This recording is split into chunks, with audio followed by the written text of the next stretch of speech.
Jemele Hill has Candace Parker on her sports politics show, and as Candace Parker is giving an actual basketball answer, Jemele Hill playing the role that she was meant to play. She, of course, takes a slight jab at Caitlin Clark, but Candace Parker quick. The audacity of what Jemele Hill attempted, combined with Candace Parker's devastating response, has created one of the most talked about moments in sports media this year. Add Wilson's brilliant commercial strategy into the mix, and you have a perfect storm that's reshaping how we think about basketball marketing and media coverage. Continues to go, they know what drives business. And this is going to drive business. If only Nike would take heed. If only Nike would stop dragging their feet, get in the booth, take pen to paper, start getting creative. The fact that we haven't really seen any solo Nike. Jemele Hill had Candace Parker on her sports politics show, and you could already sense the tension building. Hill, playing her usual role as the controversy-stirring media personality, was clearly setting up to take her signature jabs at Caitlin Clark. But what she didn't expect was to run into a brick wall of basketball knowledge and professional integrity. The stage was set for what would become a masterclass in how real basketball minds approach player analysis versus how media personalities manufacture controversy for clicks and engagement. Parker was about to show Hill exactly what professional sports commentary should look like. When you are a generational talent, and I say that in, Diana, Maya, myself, when Parker begins offering her actual basketball analysis, discussing what Angel Reese needs to improve and how Caitlin Clark has developed as a floor general, you can see Hill gearing up for her usual routine. Parker is breaking down legitimate basketball fundamentals, Clark's ability to elevate her teammates, her connection with Aaliyah Boston, her court vision and passing ability. Then, Hill drops her predictable jab about Clark's 10-turnover game, clearly trying to diminish Clark's accomplishments with a cherry-picked stat meant to stir controversy, rather than provide meaningful insight. The smugness in her delivery is unmistakable, and this is where Candace Parker absolutely dismantles Hill's entire approach with pure basketball wisdom. Asia Wilson, you're gonna experience the physicality. Like, the scouting report is to stop you, and a lot of it is to be physical. Do you take a couple extra licks from people? Yeah. Like, was I the rookie coming in and got shot, different shots taken at me or hard fouls or, oh yeah, for sure. That's a part of the game. I think the problem is now it's a balancing act of society and the expectations of women versus what is necessary in sports. And for so long, they were conflicting in that women in society were supposed to be strong, but not too strong, where, like, your muscles, like, I remember not wanting to go up in weight in college, power clinging, because I'm like, oh, my shoulders in the dress are looking kind of muscular. And now I'm like, you know what? I'm gonna bench. Like, who cares? You're gonna see my muscles. So I think it's a different generation of players that are willing to take on society's problems with women. Parker immediately puts the turnover issue into context, explaining that when you're the focal point of every defense and seeing opportunities others don't, turnovers are bound to happen. She turns Hill's attempted criticism into a testament to Clark's greatness. Parker's response is surgical in its precision. She explains that great point guards take risks, spotting pockets of opportunity that most players miss.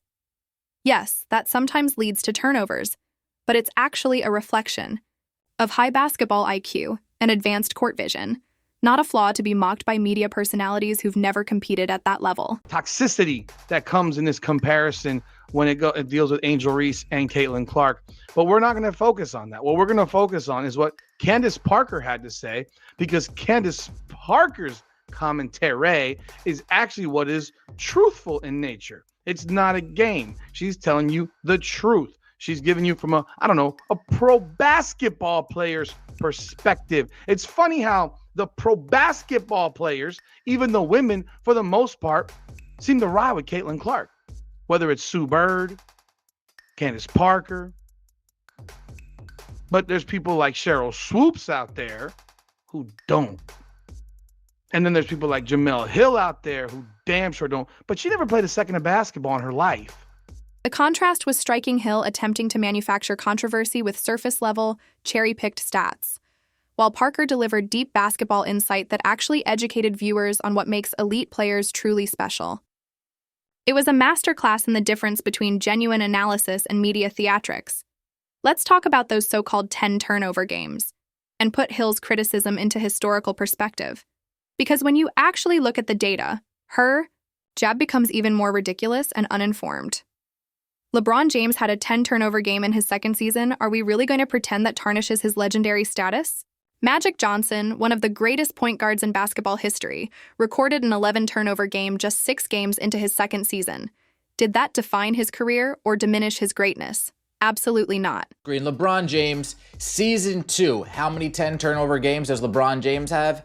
Did he have a 10-turnover game in season 2? And the answer to that question is yes, he did. Far right column of your screen, game number 66, LeBron James with a 10-turnover game. Moving on, Magic Johnson, Irvin Magic Johnson. Did Magic Johnson have any 10-turnover games in his season 2? Well, let's take a look here. We scroll on down, Wow!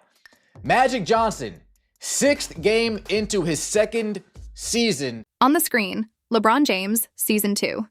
Did LeBron James have a 10-turnover game in his second season? Yes, he did. In the far right column of the game log, game number 66 shows LeBron with a 10-turnover performance. Now let's move to Magic Johnson. Irvin Magic Johnson. Did he have any 10-turnover games in his second season? A quick scroll through the data reveals that just 6 games into season 2, Magic recorded an 11-turnover game. What about Jason Kidd?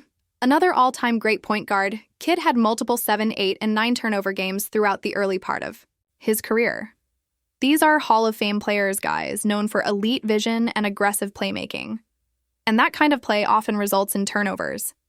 But here's the key point. The benefits far outweigh the risks.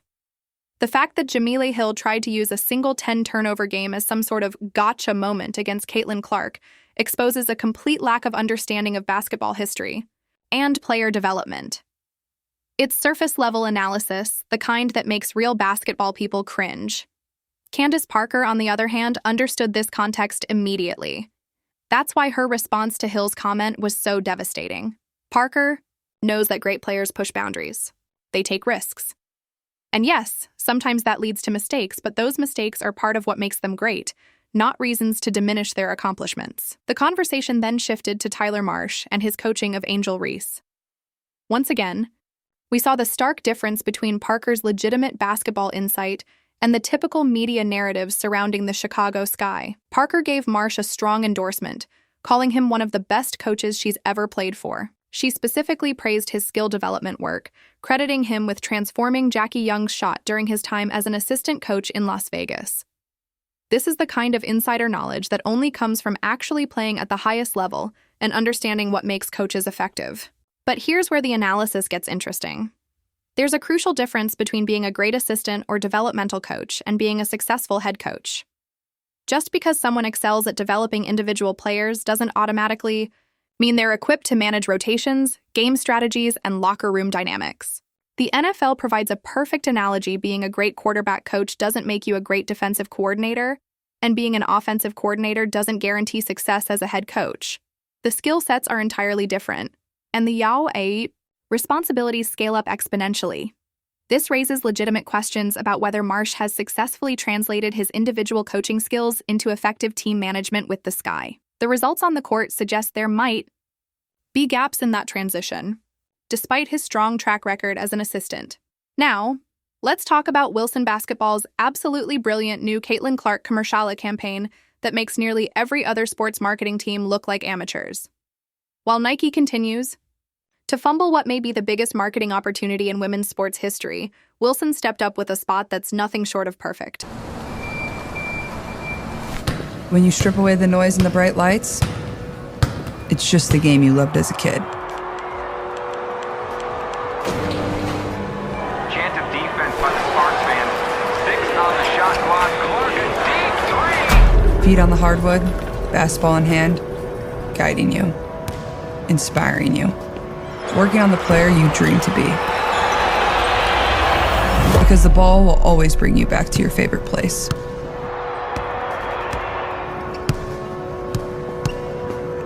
Calm, focused, and confident.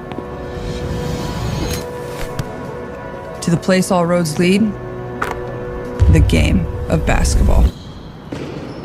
Wilson got it right and Nike completely dropped the ball.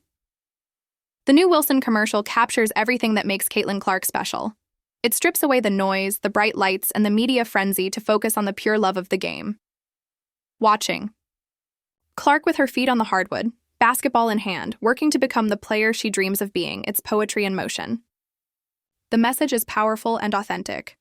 The ball will always bring you back to your favorite place. This isn't manufactured hype or corporate jargon. It's a genuine connection to what makes basketball timeless. Wilson understood the assignment. While Nike is still stuck in committee meetings, Wilson has gone all in on the Caitlin Clark business, and the results speak for themselves. Remember last year when their special edition Clark basketball sold out like hotcakes? Wilson saw the opportunity, understood what moves product, and doubled down. Their latest move introducing You're Amazing Because You're Amazing basketballs and other Clark-branded products proves they know exactly what they have, a generational marketing goldmine. Meanwhile, Nike continues to fumble. And not just a little, they've made one of the most baffling and costly marketing missteps in recent sports history. We've seen solo commercials from State Farm. We've seen Wilson step up. But where is Nike? Where are the solo Caitlin Clark commercials from the brand that signed her? The silence is deafening. Clark is driving TV ratings, selling out arenas, breaking attendance records, and generating more buzz than any women's basketball player ever has. Yet Nike acts like she doesn't exist.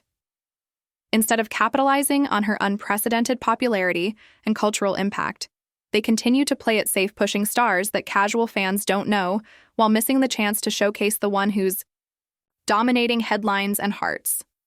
Wilson is eating Nike's lunch in real time. The contrast couldn't be clearer. One brand sees Clark's value and produces authentic, compelling content that resonates with fans. The other sits on its hands and lets the moment pass it by. It's a masterclass in how not to handle a once-in-a-generation talent. Now, we're going to put all of our marbles in this basket, all of our eggs in this basket, the Caitlin Clark basket. And we saw last year, all the Wilson basketballs that Caitlin Clark was, the special edition Caitlin Clark balls sold out like hotcakes. And this year is going to be very much of the same, especially when you see that they're introducing a You're Amazing Because You're Amazing ball, a dream big Wilson basketball. Wilson continues to go, they know what drives business. And this is going to drive business. If only Nike would take heed. If only Nike. Authenticity over agenda. How Candace Parker, Caitlin Clark, and Wilson are redefining the basketball conversation. This isn't just about basketball anymore. It's about understanding cultural moments and recognizing marketing opportunities in real time. Wilson gets it. State Farm gets it. But somehow Nike, arguably the most powerful name in sports apparel, continues to miss the boat entirely. What this entire situation has revealed is a massive and growing gap between legitimate basketball analysis and the manufactured drama that dominates modern sports media. On one side, you have Candace Parker, a former MVP and champion, whose insight is grounded in real, elite-level experience. On the other, Jemele Hill, representing the hot take culture that prioritizes clicks and controversy over nuance and knowledge. This isn't just about one exchange on one show. It's about a fundamental divide between people who actually understand the game, its pace, its evolution, its mental demands, and media personalities who use sports as a stage for political narratives or personal agendas. When Parker had to educate Hill on basic basketball concepts like turnover context, player development, and the natural growing pains of elite point guards, it showed how far some corners of sports media have drifted from real analysis. The show became a clinic in the difference between authenticity and performance. Parker's insights resonated with fans because they came from a place of truth, experience, and basketball IQ. Hill's attempted gotcha moment, based on a single 10-turnover game from Caitlin Clark, fell completely flat. Basketball fans know the difference. And that's why Parker's response was celebrated across social media, while Hill's commentary was widely criticized. Authenticity and knowledge always win over manufactured controversy. Wilson's Clark commercial, strategic. Genius and action at the same time. Wilson Basketball released a commercial that wasn't just good marketing, it was strategic genius. The ad strips away all the noise and focuses on what makes Caitlin Clark truly special, her pure love of the game. It shows her alone on the hardwood, working, dreaming, grinding not for the cameras, but for greatness. The message, the ball, will always bring you back to your favorite place. It's simple, powerful, and real. There's no hype, no overproduction, no manufactured messaging. It's authentic storytelling rooted in basketball culture. While Nike sits in endless meetings, paralyzed by outdated strategies and indecision, Wilson has gone all in. They've created a branding campaign around Clark that is emotionally resonant and commercially effective. Last year's special edition, Clark Basketball, sold out immediately, and Wilson doubled down on that success with new releases like the "You're amazing because you're amazing" line. Wilson recognizes the cultural moment. Nike somehow does not. Despite signing Clark, Nike has yet to release a solo campaign featuring her. No commercials, no viral content, no bold moves. It's a baffling failure considering Clark's record-shattering impact on attendance, ratings, and merchandise sales. Meanwhile, Wilson and State Farm are producing content that actually reflects her value not just to basketball, but to culture. Basketball culture versus media spectacle. This entire moment is bigger than marketing. It's about who truly gets basketball culture. Clark's game speaks for itself. Her floor leadership, her connection with teammates, her impact on the sport are all measurable facts. There's no need to twist narratives or manufacture conflict. She is changing the game in real time, but the media world keeps trying to create controversy where there is none. Hill's cherry-picked stat was never about analysis, it was about clicks. And it backfired. The internet has responded with overwhelming support for Parker's honest, knowledgeable breakdown. On platforms like Twitter and Instagram, fans are sharing clips of her response with praise, while openly questioning why Nike continues to fumble Clark's potential. Wilson's commercial struck an emotional chord. Nike's silence struck a nerve. This moment is a case study in modern branding and sports commentary. It highlights the growing appetite among fans for real analysis and authentic storytelling over spectacle and agenda. Parker's schooling of Hill is already being remembered as a turning point, a moment where truth, insight, and real basketball intelligence stood tall against media theatrics and won decisively. The verdict is, in Caitlin Clark's impact doesn't need media spin, it's evident on the court, in the stands, and on every screen. The brands and voices that understand her significance are thriving. The ones still clinging to tired strategies and shallow commentary are being left behind. Wilson gets it. Candace Parker gets it. And most importantly, the fans get it. Real basketball. Excellence doesn't need to be defended with spin, it proves itself with performance. And in that truth, the future of sports media and marketing is being rewritten in real time.